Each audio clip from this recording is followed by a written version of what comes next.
This is Akashvani. In the weekly program Current Affairs, under the series Viksit Bharat ki taraf Badte Kadam, now we bring you a discussion on bolstering the nation's infrastructure.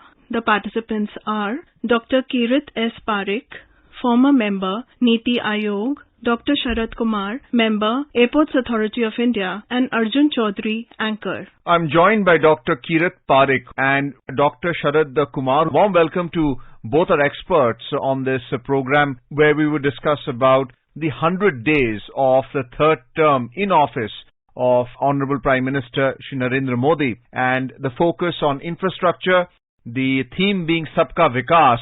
That's the governance model where 3 lakh crore rupees has been sanctioned for infrastructure development all across the country, across sectors. Let's begin with Dr. Parekh. Sabka Vikas is the Modi governance model in the third term, where 3 lakh crore rupees has been promised as an investment towards infrastructure development. In that, there is a number of announcements made by the central government for the development of roads and ports, for the linkage of ports, rails, airports to villages and tier 1, 2 and 3 cities all across the country. Could you tell us who are the stakeholders who are likely to benefit from this outlay by the central government?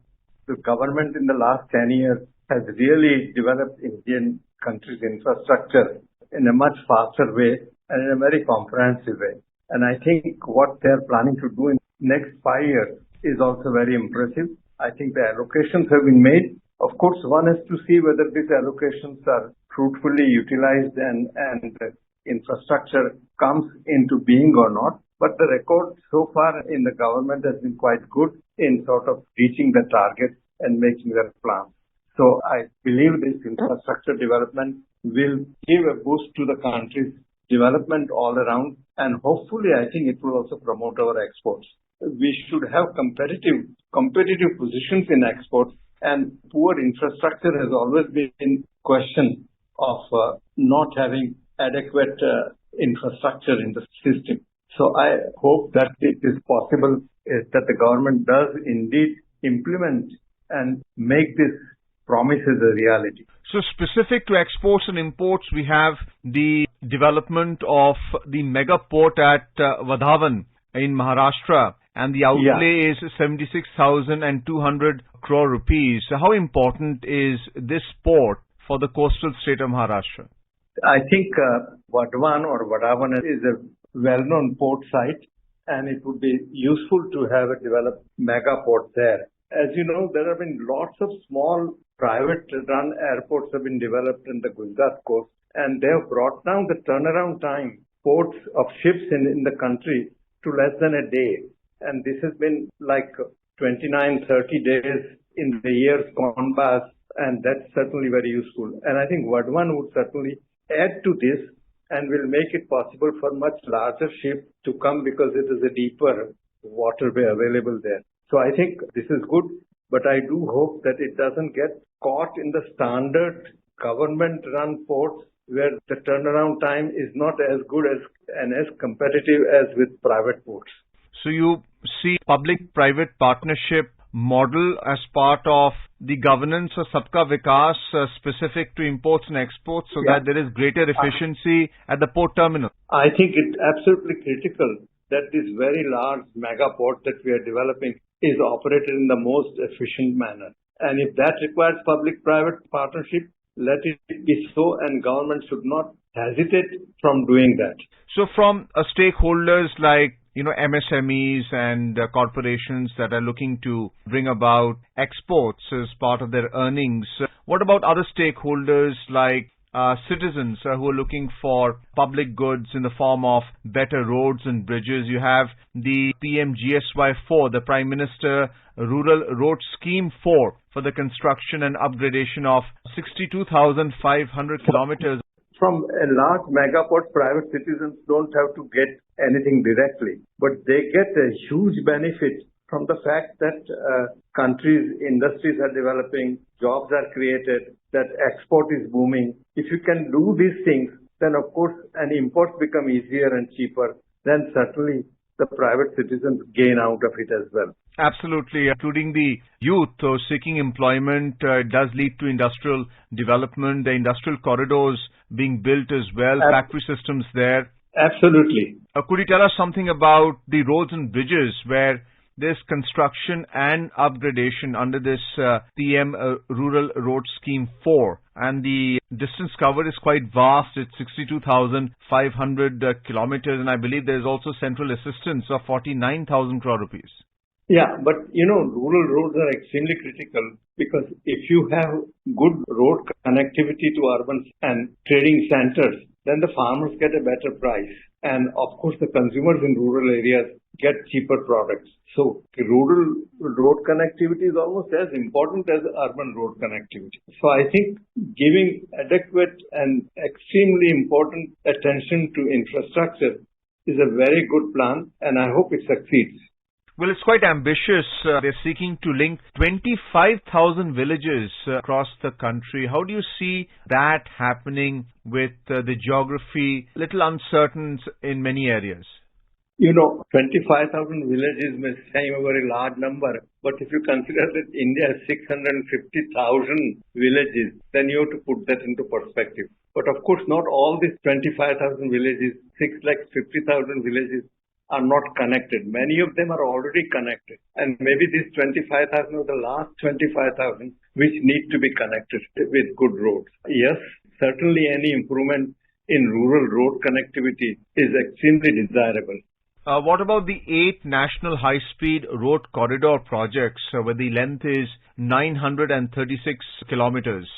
High-speed corridors are important, but to me, completing the dedicated freight train corridors are more important because highways would consume diesel or something for transport, whereas we need to transfer as much of our infrastructure from certainly long-distance goods movement from road to railways. And for that, the dedicated freight train corridors would be extremely useful because that can run on electricity. And that's obviously the alternative to road transport, rail transport. Not that road transport is dedicated, these ultra high-speed roads are not important, but they have to be really supplemented with an all-round development of these. Because even when you send a lot of traffic by railways, there is still a lot of goods traffic would have to be carried by trucks and so on. And the less time and less cost it takes, it is cheaper for everyone, for the businessmen as well as for the consumers. So what are the challenges for any contractor whenever they are, say, building a road project versus a rail project? I'm sure the challenges are very different. I think the most fundamental challenge comes in getting land rights. And I think in this country, it has become a big obstacle in the part of construction of all kinds. So getting the land rights, land acquisition act done quickly becomes a very major thing. Now, if that is done, then the rest can follow very quickly. So the eminent domain law or the principle is applied here for land acquisition in a sustainable way. Yeah, unfortunately, everything is challenged in courts, and the courts take forever to resolve many of these things.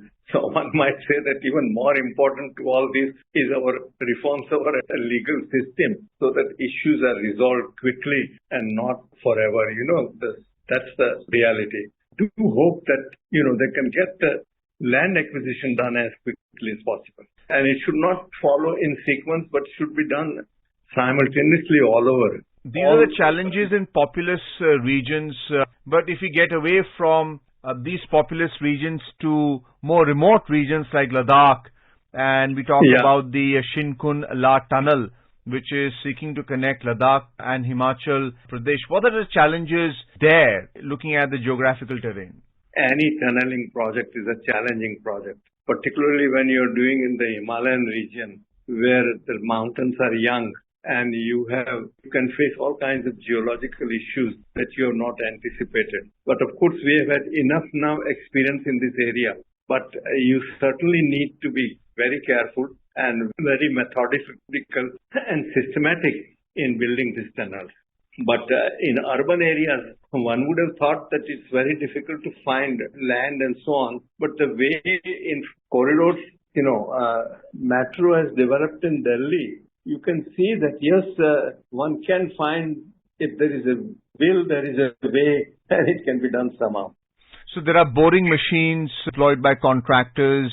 What is the process by which a contractor is typically handed a contract to do this kind of work? You need technical expertise and, of course, a labor force which is willing to work under very difficult conditions, because our infrastructure ambitions have only grown from year to year with our GDP going up, gross domestic product, the growth in the economy. But at the same time, there is also a great deal of requirements of skilled labor and, of course, technical expertise to complete these projects. This is certainly true, but I do believe that we have some first-rate contractors who have executed all kinds of projects, and given an opportunity, they will certainly be able to do that. Of course, they will have to worry about getting the skilled workforce. They will scout around all over the country, maybe all over the world, and get even the international consultants to help them in doing this. Because, in Europe, tunneling has been going on for years, and they've got superb expertise in many of these areas. The Austrians, the Swiss, the Italians, they already have huge experience in building tunnels. Dr. Parekh, to sustain this kind of tender process, what is the type of finance available for this type of allocation for the building of infrastructure projects? No, I think that is certainly an extremely critical issue. We need finance in the country, not only for this infrastructure, but for, again, mitigation, adaptation for climate change. And getting international finance at a low interest rate, I think, is extremely critical. And to me, the Reserve Bank should lower the interest rate. The finance becomes somewhat cheaper. And I do hope that the international countries, international system are able to provide the right kind of finance that we need. In some sense, there is no dearth of finance.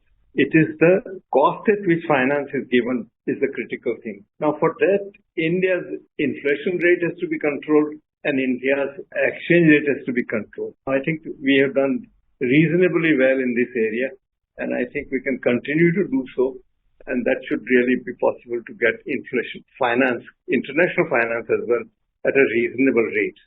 Could you tell us about the importance of power and power projects for infrastructure project development as well?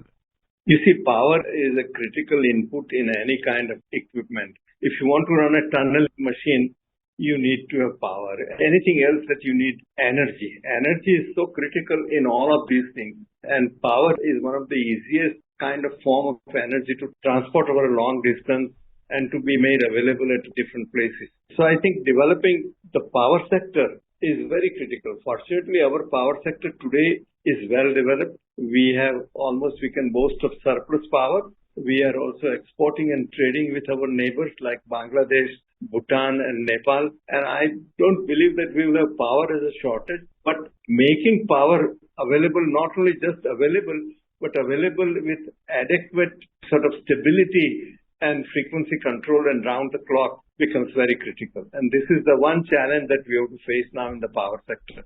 You mentioning about the challenges of rail projects, especially for freight movement. You mentioned about the dedicated freight corridor. What has been length of rail that's already been put up and the amount of commercial cargo that's moving? We started this dedicated freight trade corridor project way back in 2005-06.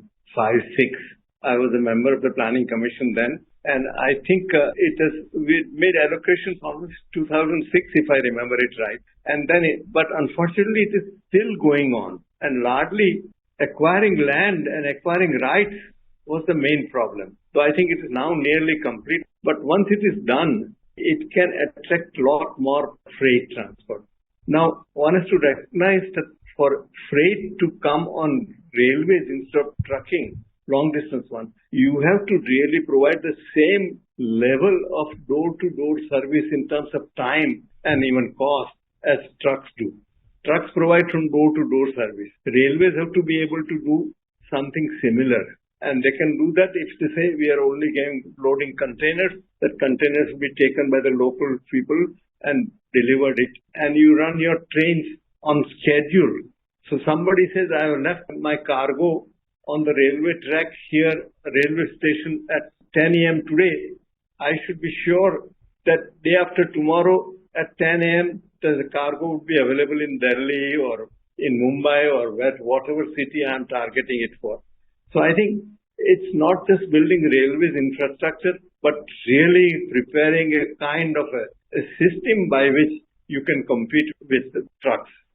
Well, if you look at the logistics efficiency as a result of all this infrastructure development of road, ports and railways, in 2023 we were ranked 38 out of 139 countries in the Logistics Performance Index of the World Bank. Do you see that improving this calendar year? No, I think we have now certainly improved a lot and moved up the thing. I don't remember what is the latest ranking position, but it's substantially higher than what it used to be. And I think we can go still better. And I think that will be really critical for our development of trade, export and import, as well as in bringing down prices for the consumer all over the country. So since we've been talking about rail projects, the announcement has been a 309-kilometer railway line between Manmad in Nashik and Indore, which is at a cost of 18,036 crore rupees. It is supposed to reduce the distance between Mumbai and Indore by 188 kilometers. There are also other metro rail projects with a total cost of 30,766 crore rupees, and then 11 railway projects, which includes 967-kilometer new line and 121-kilometer multi-track, where the approved total cost is 31,133 crore rupees. To what extent do you see the average citizen who have really taken to this kind of rail development in the country? I think there are two types of development you referred to. One is the metro within urban areas. I mean, of course, the metro in urban areas is extremely beneficial to common man. And as we have seen, the load on the metros in Delhi has increased beyond it very rapidly. So that quick movement and comfortable movement and within time reaching your destination is extremely critical for people and particularly for the middle class and the lower middle class. I believe that corridors which reduce distance between large cities and which increase the speed and reduce the time available to move from one place to the other are in general beneficial to the country. Joined by Dr. Sharad Kumar, who's a member with the Airports Authority of India. Dr. Sharad Kumar, sir, a warm welcome to you on the program. Dr. Kumar, we would like to begin with civil aviation and the focus of government there. How important is the development of airports for civil aviation progress in the country? What is the allocation by the government for the development of international airports, civil enclaves and airstrips, and how important is this? If you remember old days, the aviation was for rich and famous, but that is no more a truth now because our Honorable Prime Minister has given a verdict, Ude Desh Ka Aam Nagrik, that is called Udan. So now we are connecting hinterland tier 2, tier 3 cities where nobody could think of flight or a aircraft coming over there. So we have a very magnanimous vision by which 2047, that is Amrit Kal, we are going to have another 250 airports to be built in the country. And you will be glad to know that on 10th of March this year, Honorable Prime Minister has inaugurated 17 airports and another 8 are ready, and we are going to have that soon, where we have made new airports as well as we are doing expansion and modification of the existing airports. As we have to assume the capacity, you might be knowing after COVID, we have already reached the pre-COVID numbers. So the growth is huge, and to meet those demands of our countrymen, we are expanding and we are continuously in our efforts to make new airports, increase the size and capacity of the old airports, extending the runways and modifying the buildings. And there is one thing called reconfiguration. So we are doing one more job, the same terminal buildings, by making some modifications, we are increasing the capacity. So this year, Airport Authority alone has done more than 5,000 crore capex, and put together with the private sector, it's going to be around 10,000 crore, and new airports are coming up to meet the growing demand of our people. Dr. Sharad Kumar, our Honorable Civil Aviation Minister Shri K.R. Naidu also mentioned about a 100-day action plan for the benefit of commuters who would be using airports and buying tickets to travel from tier 1 to tier 2 to tier 3 cities. And this is around the time of World Tourism Day. What is this 100-day action plan for the benefit of India? Actually, this is very, very prestigious and very, very challenging task which we have taken up. Honorable Minister has focused on 2-3 things. Number one is the accessibility and number two is the affordability. So we are working day and night for that. And the action plan is to connect more and more towns and cities with the metros. And the second biggest thing is to make more and more hubs in our own country. So we are working on it. As the number of flights increases, the competition will take place and the prices will come down. That is going to benefit the passengers, as well as you will have more number of flights so that it will be convenient to you to choose particular timing in the day to catch your flight to suit your requirement. And the cost is going to be very, very close to train fare in some cases, or very, very affordable. Like in Udan scheme, the prices are going to be so less that people will prefer. And you see, not only in general traveling, the airports are very important for meeting the natural disasters. The reinforcement can reach over there, and then medical help. Sometimes you need a person to be airlifted for the nearest bigger hospital or something. Now, it generates a lot of employment also. So if you see any other industry, it gives you around 6 times more employment. Everybody gets benefit, like not only airlines, but the other sectors like tourism or hotel industry or the auto rickshaw wala or everybody, like down the line, everybody gets benefit of this growth. So we are working on it. Our Minister is dedicating very hard on this mission and we are getting the results also of it. And then the existing airports also, we are increasing the watch hours. Where used to be only day operations, we are going for 24/7 operations so that the airport is available for 24 hours. So that optimum utilization of the resources, the infra can be utilized for more number of flights. So all these things we are going to see very soon. Dr. Sharad Kumar, do tell us something about the announcement of the Lal Bahadur Shastri International Airport in Varanasi, which is another name for Benares. What is the nature of this international airport that is being set up? Sir, this Varanasi airport is very important to us. ये सभी की आस्था का केंद्र है. So we are coming up with around 3,000 crore investment where we are going to increase the length of the runway so that the wide body operations can take place. That is Cody aircraft. Plus we are coming with a new terminal building so that the growing demand of the people, the traffic can be very comfortably handled.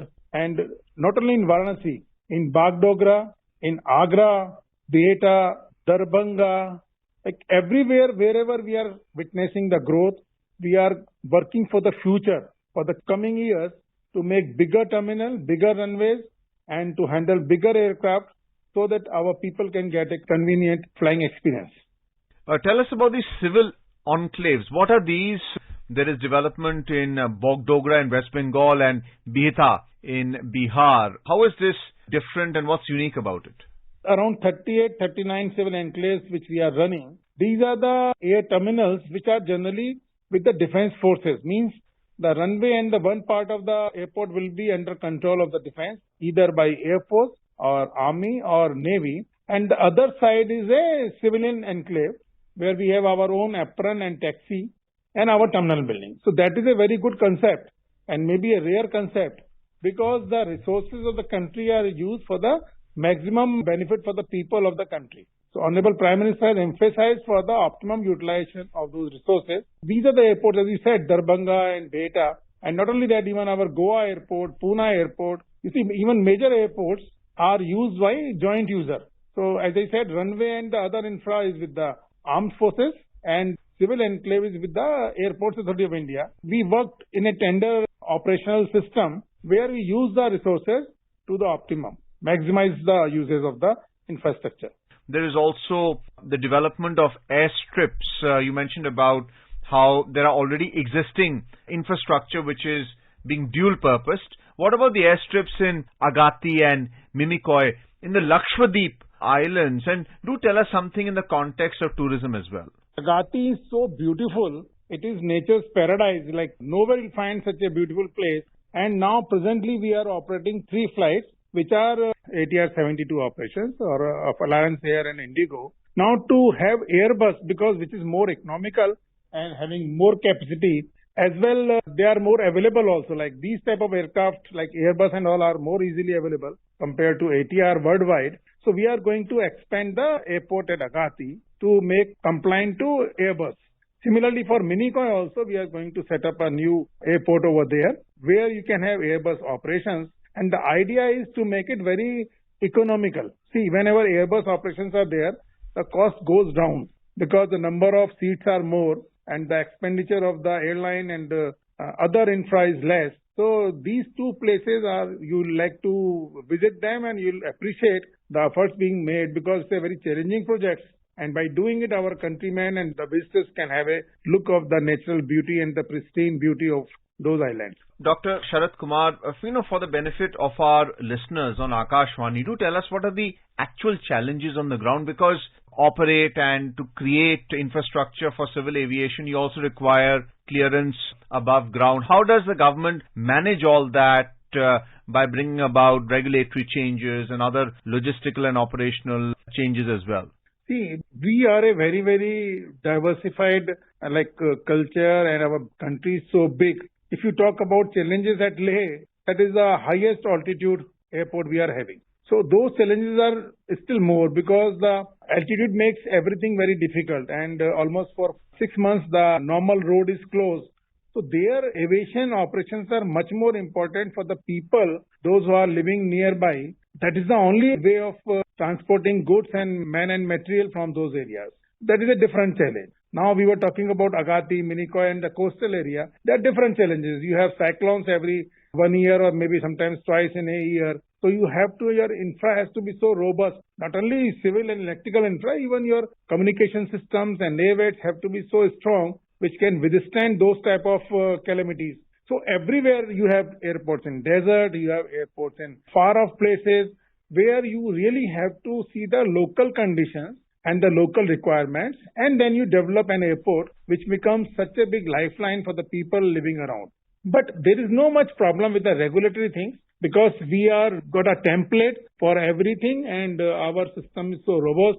And you'll be happy to note that this month only COW has done huge, very meticulous and very strict audit for our two of the airports, that is Kolkata and Delhi, and we came in flying colors, and they have appreciated our regulatory system in India, and that is how we work. So I must say it is very, very rigid, but that is for the safety and the security of the people who are traveling. So if you follow the template, you meet the compliances, yes, it is easy. You can do it.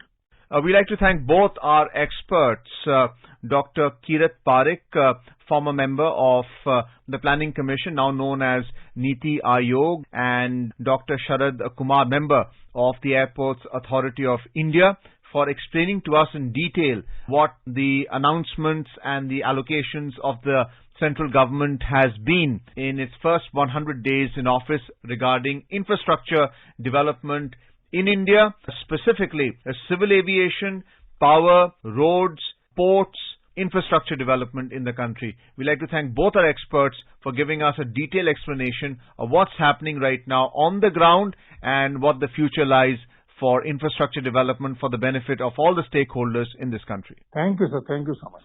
You were listening to a discussion on bolstering the nation's infrastructure. The participants were Dr. Kirat S. Parekh, former member Niti Aayog, Dr. Sharad Kumar, member Airports Authority of India, and Arjun Chaudhary, anchor.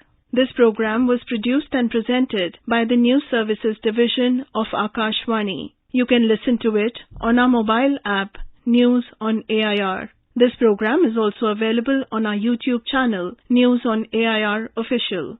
You may share your feedback about this program through email at airnsdtalks@gmail.com or WhatsApp on 9289094044.